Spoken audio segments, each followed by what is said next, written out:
Okay, again, hello everyone. This is Sharonda, and this is my YouTube and podcast. Let me get my podcast started. Hello everyone. This is Sharonda, and this is my YouTube as well as my podcast, Spiritual Sense. Again, today is Tuesday, March the 19th. And so it's podcast as well as YouTube channel. I go over topics regarding the paranormal, occult, supernatural. So I'm going to go ahead and dive into the topic for the day. And what am I going to speak about? Well, this is probably the fourth or fifth time that I'm speaking on this topic, and it involves the evil eye.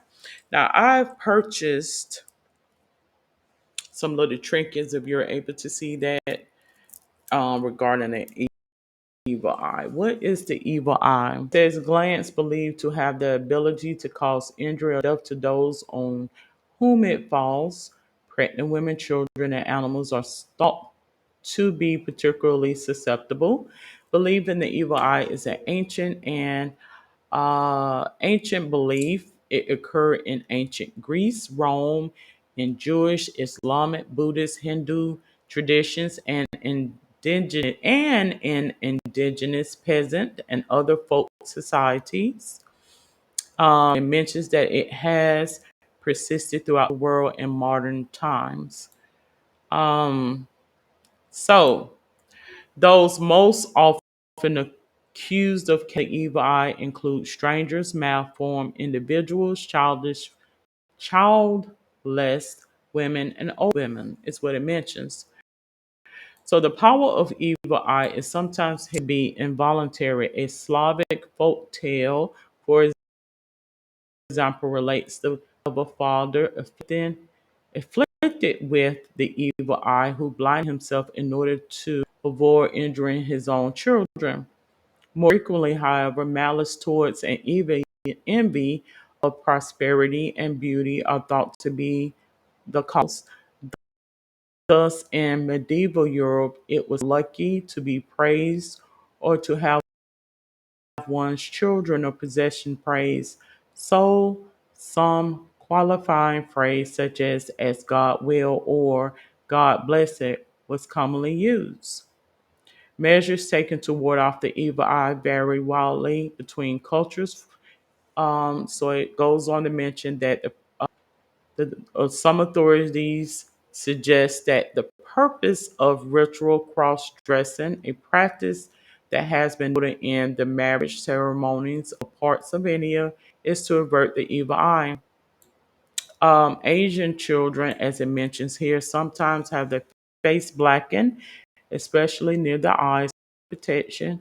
Among some Asian and African people, the evil eye is particularly dreaded while eating and drinking because soul loss is thought to be more prevalent when the mouth is open.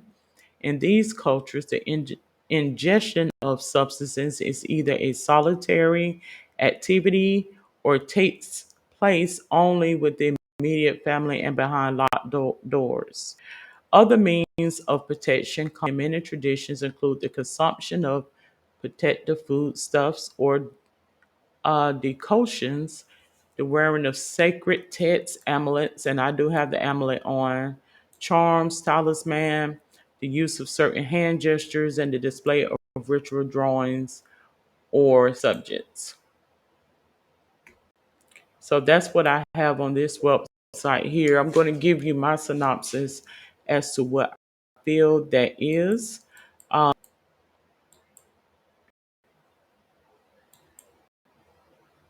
I think something that you don't necessarily hear too often about, and many people don't really understand it.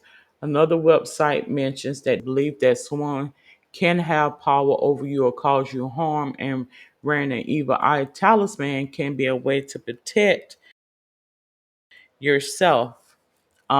In this, in terms of the evil eye, I'm going to tell you what I think the evil eye is. So to me, the evil eye is similar to like when people wear a cross or people wear any type of symbolism in regards to their faith or how they believe and things of that sort. Okay.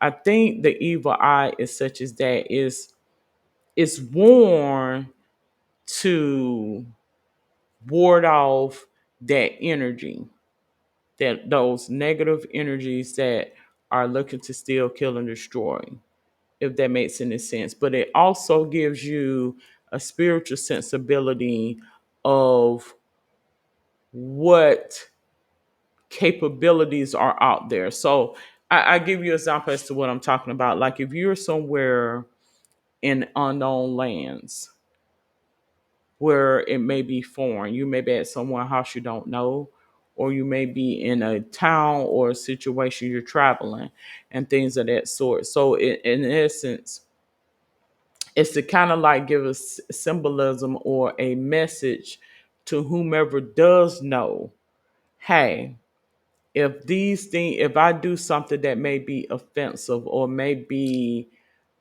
against what is known, please don't fault me on it. And please give them the eye to see spiritually that I don't mean any harm by some things that I may say. Because you have some people in this life experience, some spirits that would just jump based on what has been put out unfavorable wise, if that makes any sense.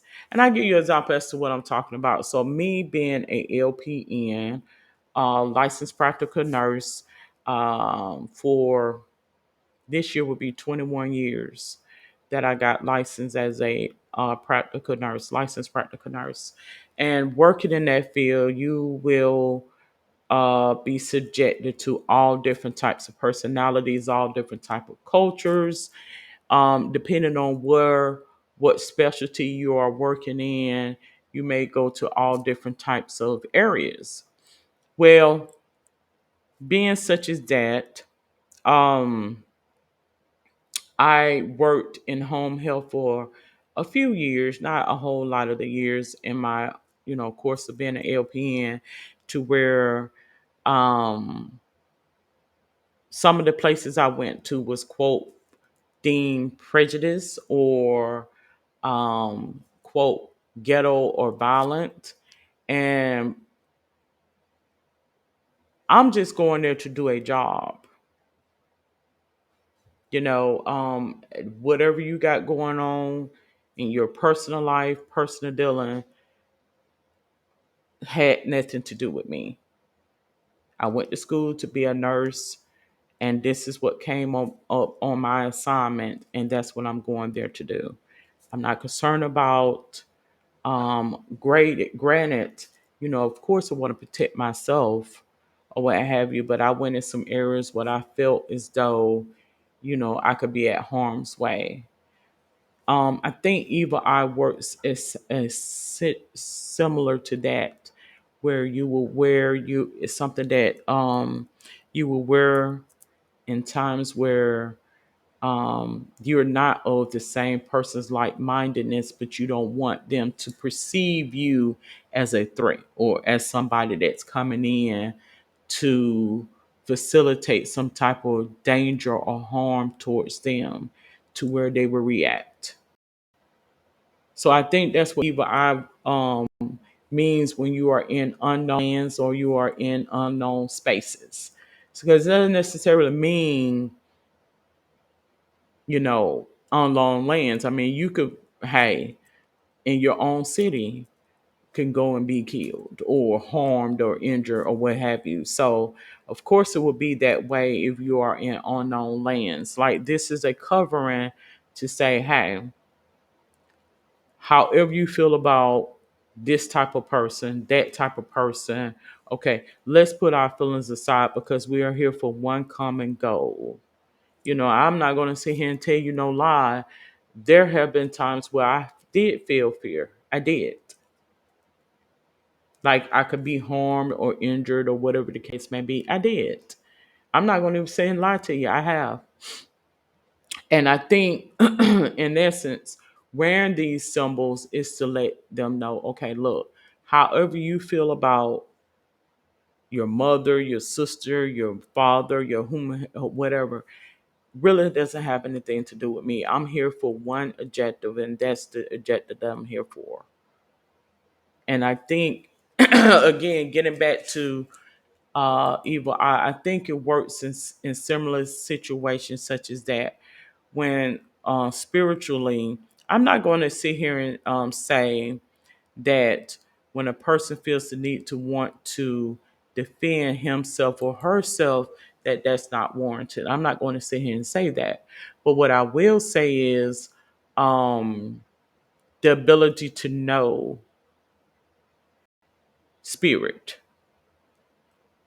if that makes any sense. Because me being a healthcare professionals, I have had to go in homes where a person was in the situation they was in because of quote healthcare professionals.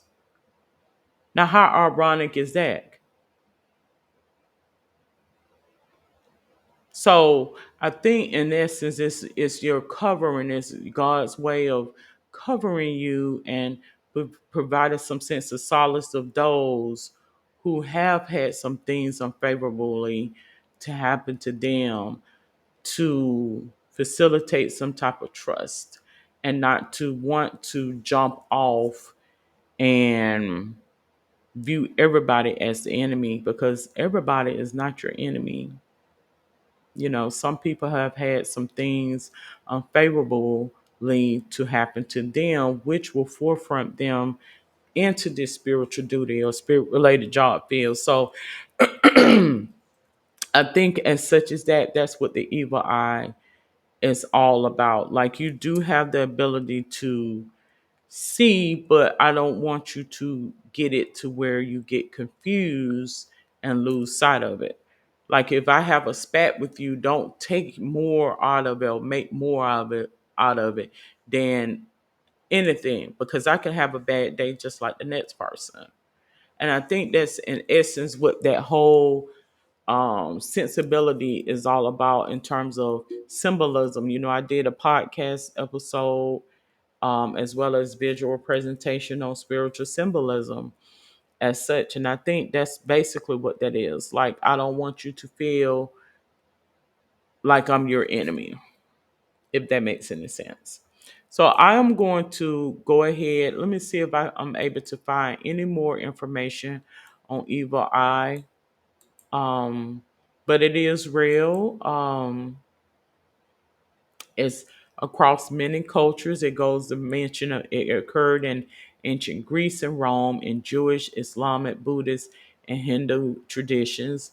And without stepping on anybody's shoes and making anybody feeling like I'm coming against your culture, your belief, or things like that, because I see it in a spiritual sense.